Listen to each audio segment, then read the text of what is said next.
Training से लेकर joining तक फर्जी। 150 युवाओं के साथ यूपी में हुई चौंकाने वाली ठगी। पहले कहा मेरे एनजीओ को मिला है मंत्रालय से आदेश, फिर होटल में दी ट्रेनिंग, वसूले करोड़ों। ज्वाइनिंग के दिन हुआ ऐसा खुलासा, पीड़ित सिर पकड़कर बैठे, क्या योगी ले गए एक्शन। यूपी की राजधानी लखनऊ, जहां बड़े बड़े अधिकारी बैठते हैं, पूरे प्रदेश के फैसले जहां से लागू होते हैं, वहीं के विकास नगर क्षेत्र में फर्जी एनजीओ बनाकर बेरोजगार युवाओं से करोड़ों की ठगी हो जाती है और न पुलिस को खबर होती है, न ही मंत्रालय को। आज तक अपनी रिपोर्ट में दावा करता है जीवन पथ और बेग फाउंडेशन नाम से एनजीओ बनाकर 150 से ज्यादा युवाओं से ठगी की गई। जालसाजों ने बताया कि स्वास्थ्य विभाग की ओर से उन्हें टीबी जागरूकता का काम मिला है। जिले और ब्लॉक लेवल पर कोऑर्डिनेटर और फील्ड ऑफिसर की वैकेंसी उनके यहाँ खाली है। इस पद के लिए 1 से सवा लाख रुपए लगेंगे। बाकायदे ट्रेनिंग के बाद फील्ड में तैनाती होगी।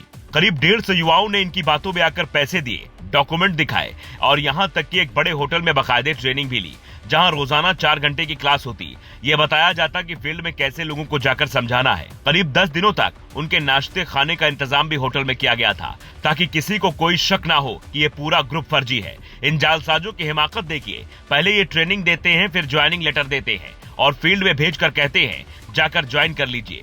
इसके बाद 2 तरह की थ्योरी सामने आती है। पहली ये कि ये लोग जैसे ही ज्वाइनिंग के लिए पहुंचते हैं, जिले के स्वास्थ्य विभाग के अधिकारी साफ कहते हैं ऐसी कोई पोस्ट या ऐसे किसी अभियान की जानकारी मुझे है ही नहीं, ऐसी कोई योजना ही नहीं चल रही है। उसके बाद इन्हें ठगी का एहसास होता है। जबकि दूसरी थ्योरी ये बताई जा रही है कि इन्होंने जब कुछ दिन काम किया और फिर स्वास्थ्य विभाग ने जांच की तो ये पूरा खेल का खुलासा हुआ। अब कहानी कैसे खुली, इससे ज्यादा बड़ी बात यह है कि इतनी बड़ी घटना हुई कैसे। ज्यादातर लोग जो महाराजगंज, देवरिया और गोरखपुर के रहने वाले हैं, उनके लिए ये होश उड़ा देने वाला था। ठगों ने बड़े ही शातिराना अंदाज में इस पूरे खेल को अंजाम दिया।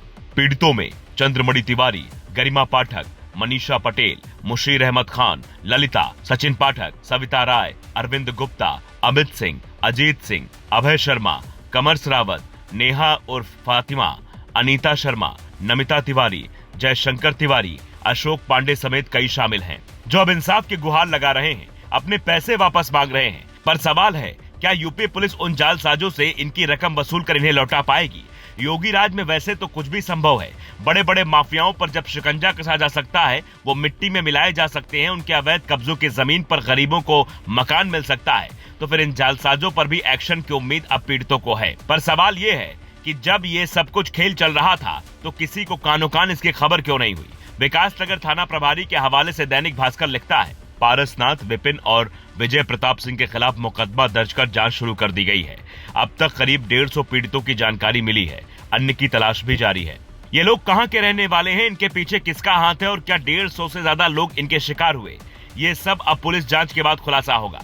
पर अगर कोई नौकरी देने का ऐसे लालच दे तो आप उसके झांसे में ना आए और ये जानकारी गांव-गांव तक जरूर पहुंचाएं, ताकि ऐसे जालसाजों के झांसे में कोई ना आए।